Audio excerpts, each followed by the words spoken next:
Her work has gained national recognition. The American Prospect named her a woman to watch, and Working Mother magazine named her as best in Congress for her work on behalf of working families. Can I have a big warm Rotary welcome for our own Minnesota U.S. Senator, Amy Klobuchar.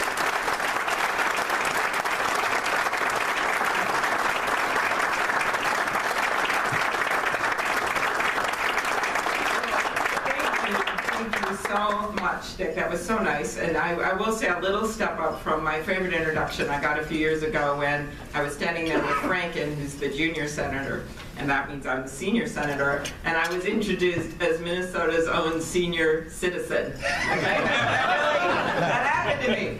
But I am just glad to be here, particularly with my dad, who's an amazing person, still leading trips all over the world. And I think I was listening to your story, Dick, about your bicycling. You should know my dad and I have bicycled all over the world. We biked in Russia, actually. We biked in from Minneapolis to Jackson Hole, 1,100 miles in 10 days.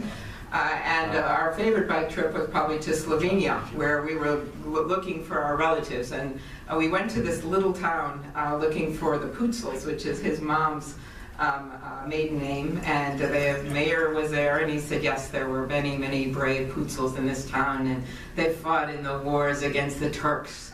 And my dad's like, yes, yes, yes.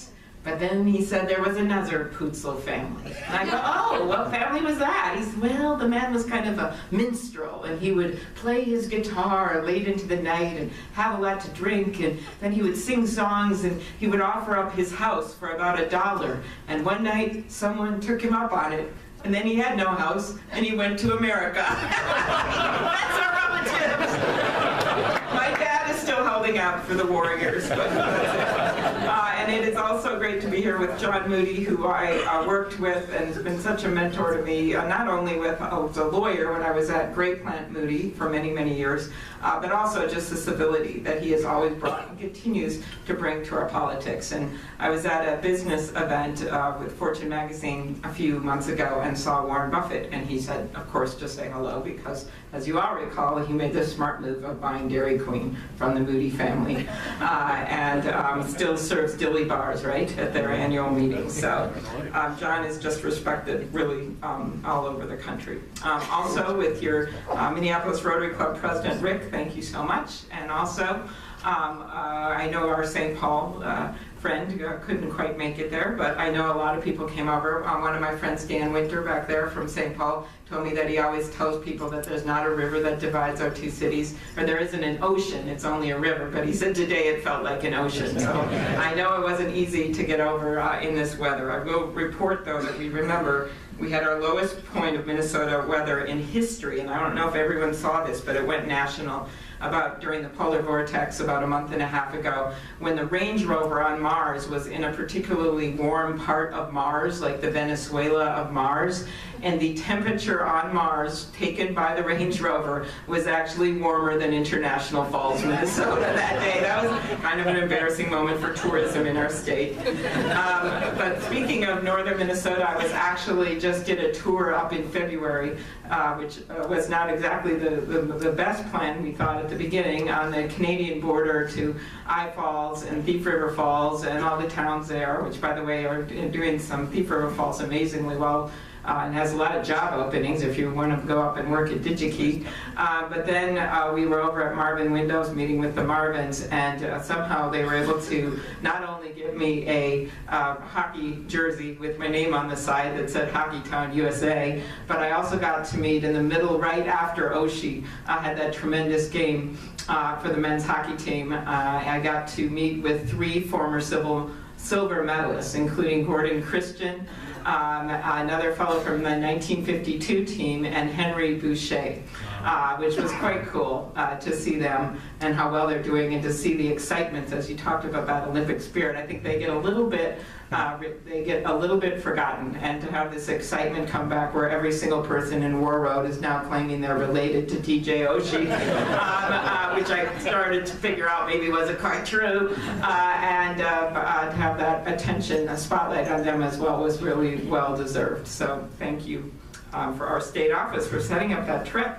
I also know we are meeting in the middle of the men's hockey game, right? So I think, although maybe that's why some people from St. Paul couldn't make it.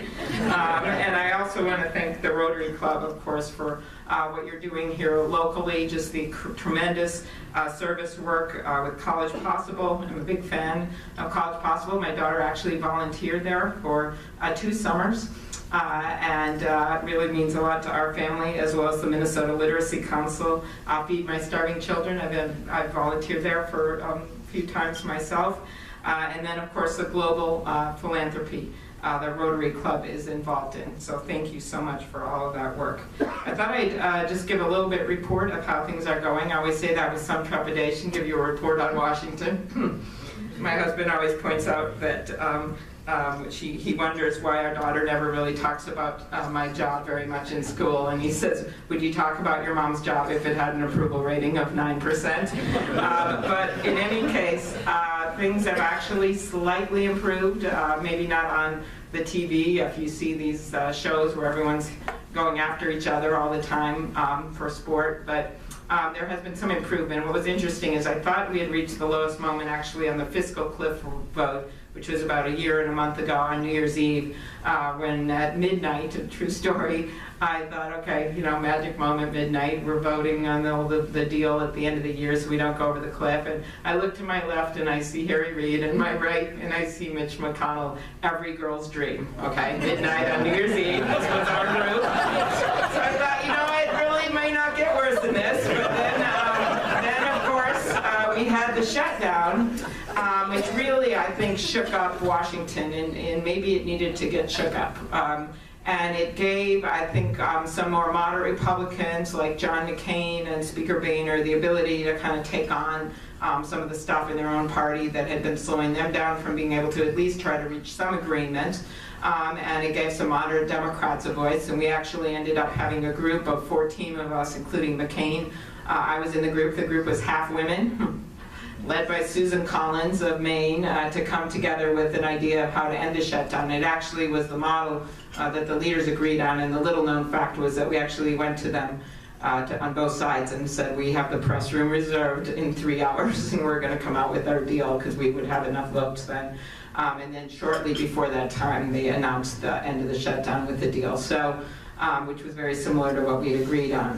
What happened over the last few months, I remember when that came out, people would say, well, it's so short term. Why did you make an agreement that was so short term? We actually thought we needed to ride the momentum of some agreement at the end of the shutdown to push people of opposing views to come to an agreement. And if you waited a year or something like that, we never would have gotten a budget. So that's why it went through sort of that December, January time frame, and Congressman Ryan and Senator Murray were able to come together, negotiate a budget, and then from there, Senator Mikulski and others took it over, and we actually now can avoid this lurching from financial crisis to financial crisis, especially now with the debt ceiling vote, for a number of years ahead of us. And I think that puts us in a much better place. The budget wasn't perfect. It didn't quite, some of the debt reduction we needed, but when you look at over time, now we're nearly up to $3 trillion in debt reduction over 10 years. We'd like to get to 4. But it made some significant changes and replaced some of the sequestration. And from there we went on to the Farm Bill, which I serve on the Agriculture Committee as well as the Conference Committee, and people thought we weren't going to have an agreement. We were down to 1949 milk prices, and let me say you wouldn't be partying like it was 1949 in a few months if that had continued, and we were able to reach an agreement that actually was over $20 billion in savings, $20 billion over the last Farm Bill, because we moved away from those direct payments and into crop insurance, which was a more market-based approach, as well as got a lot of support from the conservation community for the work we've done, Ducks Unlimited, Pheasants Forever, all those groups, and then we're able to make some reforms to the food stamp program, which we felt were necessary. I will tell you the reforms worked in a way, saved $8 billion, and won't affect Minnesota at all because we were not abusing the program by using some loopholes that we closed with this Farm Bill. So those are some of the things we did there. That was somewhat unexpected. We got an agreement. So now where do we move from here? And I really look at this as how we move our country forward with a competitive agenda, with this simple idea that we need to be a country that makes stuff again, invents things, exports to the world, that we can't simply rely, as important as our incredible financial industry is in Minnesota with US Bank and Wells Fargo and TCF and all of our investment companies. We know that can't be the entire basis for our economy. And it has to instead, getting back to the basics, be a country that makes stuff again, whether it's dilly bars or pacemakers, right? A country that invents things and exports to the world and uses this innovation agenda and this simple idea that we can move ahead as a country by tapping into our best talent. And we've come, I think, a little bit away from that, and we're resting on our laurels, and I think people now feel a little more of an edge that we're going to start competing again. And so my view in this is, what does government do? Well, we make sure that, first of all, we're not doing harm. We don't always do that well at that, but we try our best. And then secondly, we try to put policies in place that creates incentives for growth and for jobs and for allowing people to create those jobs. So the first thing, when I look at our workforce needs in Minnesota, and you do have to step back a little, I mean, our state now is at 4.6% unemployment. We are one of the best states in the country for jobs right now. We have a tremendous quality of life in our state. I think you know that. And I think it's not necessarily the weather, as beautiful as the winter wonderland was today, that attracts people to our state. A lot of it is that we have that quality of life and we have a skilled workforce, and that's why companies come here and that's why companies stay here. We right now are suffering actually a bit, especially in the rural areas, from not having enough workers to fill some of our jobs. It's a good problem to have. I think a lot of states would like to have it, but I'm afraid it's going to start pulling us back if we don't adjust. Digi-Key, 200 openings. Benson, Minnesota, 60 openings. Marvin Windows is trying desperately to try to figure out how to bring some short-term workers in from Canada. These are reality of what we're dealing with. Some because of the North Dakota oil boom, some because of our incredibly innovative companies in the Twin Cities. And meanwhile, we have kids graduating we have four-year degrees where they can't find jobs, and we have kids in high school that aren't even finishing, many in the inner city, or are not going, particularly in Minnesota. A surge in exports, and you all know there's a growing middle class in India and China. People that are actually now going to the hospital in those countries, using our medical devices, starting to use American products. And we have to ride this wave in a good way, so we need the workers to be able to produce the goods. Part of this is that we need to work better with our high schools, our community colleges, and technical colleges like Dunwoody and Alexandria Tech to fit our degrees into what the job openings are. So many of these jobs are very well paying. AGCO down in Jackson needs dozens of welders right now, if you have anyone that would like to fill this job. And we have an aging workforce for these skilled jobs. We, for the first time in manufacturing, have crossed the line where we have more people that need post-secondary degrees than not on the manufacturing factory line. And it is no longer dark, dirty, and dangerous, the 3 Ds, when it comes to manufacturing in this country. And we need to adjust our reality to that. We need more kids in science, engineering, technology, and math. That's why I have a bill to double the number of STEM schools. Secondly, along with that workforce training, is we need immigration reform. I'm very proud of the bill that we passed with Marco Rubio and a number of John McCain, Senator Schumer, Senator Durbin. I serve on the Judiciary Committee, and Senator Hatch and I actually had the whole section of that bill devoted to high-tech and high-skilled workers, the green cards, the doctors that are having trouble coming into the Mayo Clinic, the workers that engineers that we want to see at 3M or Ecolab. And what's happening right now is a lot of those skilled workers are going to Canada, where they have easier rules for getting in. Well, let me just tell you the history of this country, and you know it. 90 of our Fortune 500 companies were formed by immigrants, our existing Fortune 500 companies. 200 of them were formed by immigrants or kids of immigrants, and 30% of our U.S. Nobel laureate prize winners were born in other countries. So while we love that we have unlimited visas for wild hockey players, okay, yay, you know, and Timberwolves, we have unlimited visas for those players. It is very, very hard for Ecolab or 3M to bring in an engineer and their spouse right now. And that's crazy land if we want to start producing the kind of jobs that we need to produce and that these skilled workers bring in. And that's why Senator Hatch and I introduced the I-squared bill, immigration innovation, and it got included in the bill. He and I have done many bills together, which might come as a surprise to you or in Hatch, but you should know that the Washingtonian magazine, this is a true story, voted us the 2 senators least likely to get into a scandal in Washington. And I assume that includes with each other. We have done a lot of bills together, including the repeal of the medical device tax and other things. So last thing on the immigration bill, in terms of the debt, it's Grover Norquist's #1 priority. I called him as a witness to pass this bill. It decreases our debt by $160 billion in 10 years and $700 billion in 20 years. Okay, we need to reduce our debt. How do you do it? Well, there's all kinds of workers that aren't paying taxes right now. It requires them to pay fines if they go on some kind of a path to citizenship. It brings in the skilled workers that I'm talking about. And that's why this has been very frustrating from the Senate side, because we had a strong bipartisan bill. We're hoping Speaker Boehner, we know, wants to do this, and we're hoping there's some way, at some point, they can pass some bill in the House, knowing it won't be our bill, so we can at least go to conference committee and try to work something out. But I just want to give you that business take, why this is so important to the Chamber of Commerce and the AFL-CIO going forward to get this bill passed. The other piece of the workforce, we go into work skills, we go to immigration reform, and to just keep that workforce going and strong in our country. Now, the next part of the competitive agenda, exports. We're just starting to see huge explosion in exports, and I work daily with our companies when trade barriers are placed or we have problems for especially small and medium-sized businesses to help them to make sure their goods can get to market. Third piece of this competitive agenda is about something I already talked about, bringing our debt down in a reasonable way without causing a sharp contraction. That was Chairman Bernanke's line. I love that line because it reminded me of labor, but the women will appreciate that. But doing this in a smart way, so we're bringing our debt down in a long-term way. Fourth piece is long-term tax reform.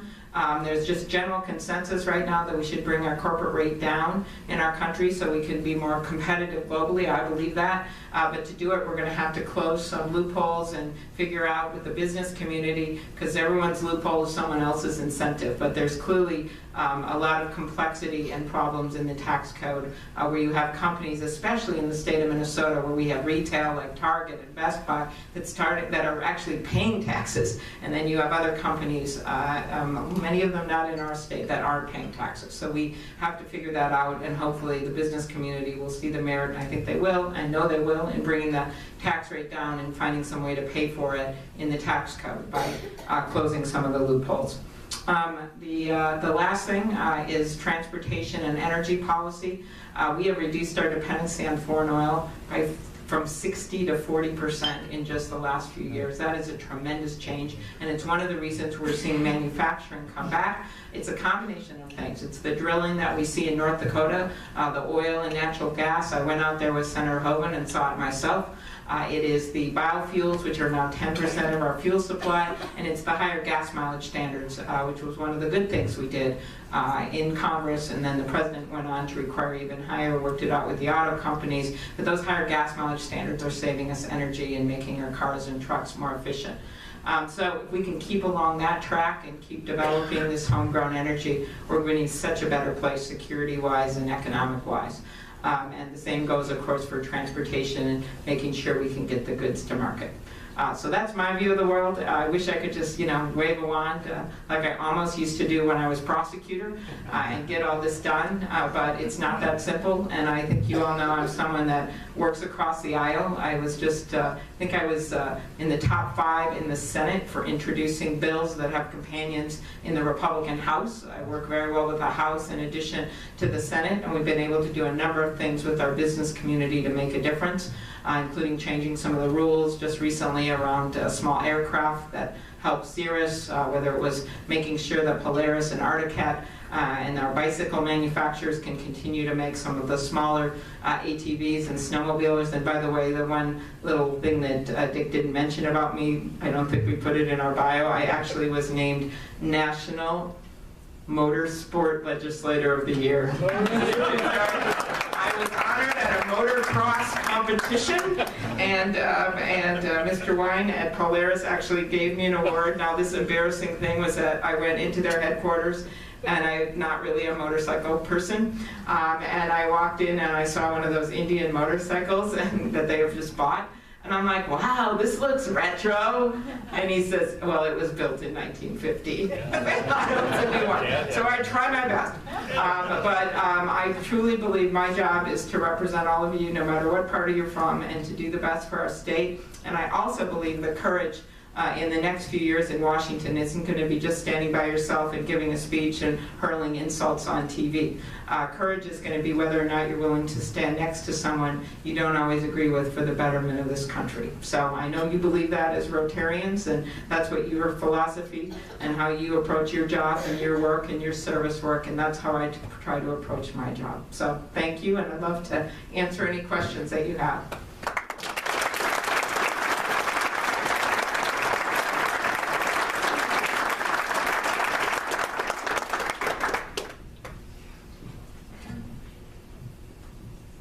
Amy, currently we can export corn, but we can't export crude oil that's, coming out of the ground in North Dakota. Is there any hope in that direction? That's funny. I got that question just a while back. I think actually I was at, that group of Minneapolis, former Minneapolis business people or current that are in Naples, that group. Okay, it was a little warmer when they had me down there to speak. John Campbell did, and that was one of the questions we had there. I think that, again, we want to assess our own needs in our country, but I think that's part of, obviously, when you look at the pipelines and the possibility there with half the keystones being built, and my guess is we'll see, I can't predict what will happen, but eventually we're going to see more pipelines. I think one of the things that we need to do as a country is make sure we have our own supply. That's what's helping our manufacturing, and there's this tension, as you probably know, where the CEO of Dow Chemical actually spoke to a group of senators, and he wants to have some strict rules on how much natural gas we export because they wanted to keep their manufacturing costs down. So we're going to have to come up with a policy that allows our country to export when the time is right, but also make sure that we have adequate supply. I think we all saw what happened back in Memorial Day weekend because of refinery closures when we suddenly had the prices shoot up, or what we just are seeing with propane. Some of this is just ridiculous. It's like a management issue of companies not having the refinery closures at the same time, or knowing ahead that we have to have safe propane available. But I think as we see more and more of a possibility of growth and exciting growth with oil and natural gas, of course that's a possibility. Israel has a huge find of off the coast of Israel, and they think they'll be exporting, which never thought possible. So I just think this energy area, whether it's how we develop that export policy or what we need to transport, is really one of the exciting possibilities that we have going on in our country for growth, and that's part of it. Senator, thank you for being here. You mentioned the approval rating of Congress, and I just was wondering if people in the Senate and the House feel the cynicism that is going on among young people. I was at a party that my son had with about 40 young people, both sides of the aisle involved in it, but the cynicism that they had. One fellow said, look, why would you believe anything the government says? They no longer report the M1. They give us unemployment rates that don't include people who can't find a job. They report inflation, not counting food and fuel. And then they stand up and say, well, the voters aren't that stupid. And they're saying, we really are. And it's really that level of what they consider cynicism. Their cynicism is based on what they feel is a systemic untruth and scanting of things on both sides. It was very bipartisan, and it was sad, really sad to me to think of the hopelessness that they feel for the country and fear. And I'm wondering if people in Congress really see that, or if they just get tied up in the issue of today and argue about the other guys won't agree with me, so we can't make an agreement. Where do you see that changing? Because I don't think unless that changes, Congress is ever going to have an approval rating that's above 10. Well, I think, first of all, just a little bit of facts here. I think the statistics have always been kept in that same manner. I don't think we've changed the way the statistics have been kept. So I think the cynicism goes deeper than like how a report might be on unemployment, because I bet you look back and that's how they've always been kept. I think the problem right now is that people used to actually be friends. They used to be able to get things done across the aisle, and that has changed. A little bit changed, and I'm not blaming one side or the other with the way TV is. Members go on and they just play to their base. So the worst thing that can happen to you, actually, which I've experienced, is not necessarily getting attacked from the other side. It's when you go in the middle and then your own type, TV hosts attack you. So when Ed Schultz attacked me on TV for being against one form of that competitive option during the healthcare debate and thinking we should have a more market-based approach, that gives you much more grief than having Fox News attack you, right? Or when Lindsey Graham votes for Kagan and Sotomayor, because he figures even though he's John McCain's best friend, he's on the Judiciary Committee, and he believes that this is his duty to he wouldn't have picked them, but he thinks they're qualified, so he votes for them. Well, he gets torn apart on Fox News. This is very damaging for people who want to try to work together. And so I've always believed the more we can have, whether you call them gangs, never used to like that word as a prosecutor, but the more you can have people go on together on TV, which I've done a number of times with people with other parties. Cindy McCain and I just went on Fox together on sex trafficking. So the more you can do those kinds of things, the better the message is. And I think the public, where I was beginning with that message of hope and optimism with the shutdown ending, the budget, the farm bill, those things, whatever you think of some of those things as policies, the public did get as mad as you were saying, and it propelled change. And so I think that's what we have to keep doing. And I think as citizens, I will say, it's really easy to say I hate the elected officials, and I think you all know there's elected officials and then there's elected officials, and I think we have some duty to be civil about these things. Remember when John Moody was Republican Party chair, he wasn't going on and hurling insults and saying that people lied and things like that. And so it's a way, wherever you're coming from politically, that you treat those elected officials and that you talk about them, that I think can make a big difference. Okay, more? I'm fine. Take one more. One more? Okay. Okay, yep. Hi, could you talk a little bit more about what you're doing with STEM education? Sure. This is the simple idea that we need more kids to go into science, technology, engineering, math. Senator Hovind in North Dakota, we're very good friends, and I have a bill to double the number of STEM high schools and to also make it easier for research that goes on in colleges to not just sit on dusty shelves, but to work with businesses to get that research out in terms of producing new products. And what I think you know what's happened, our country has gotten away from a focus on those subjects, and it's really hurt us in terms of filling jobs and getting new ideas. And one of the things, there's a few things we've learned. One, it's got to be a big part of the curriculum in schools. We have to have more schools focused on it. Two, it really helps when people in the business community partner with schools. Mayo in Rochester is a great example. They're doctors. They have a whole program set up around zebrafish, which is quite hilarious when you're in there with second graders and they're explaining the mating of zebrafish.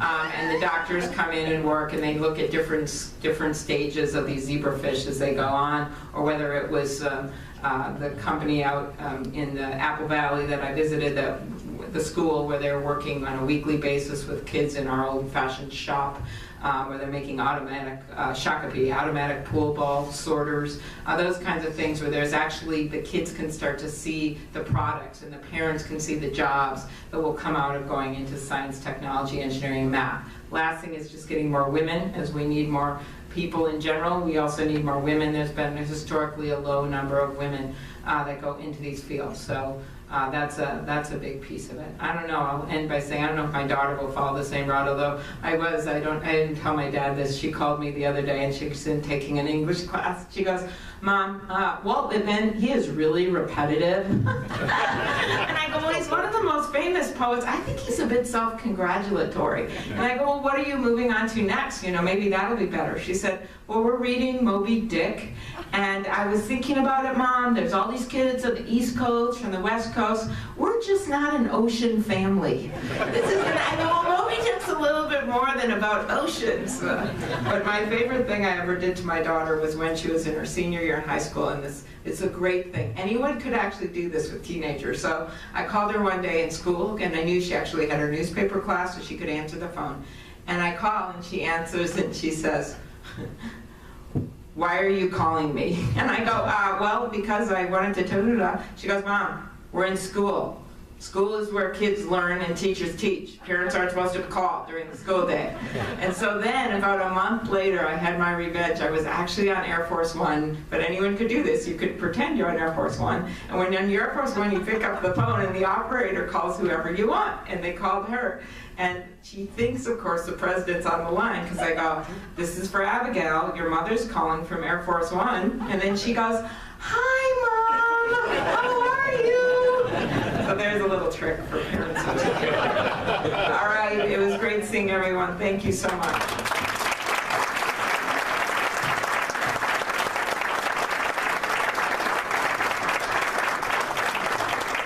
Thank you so much, Senator.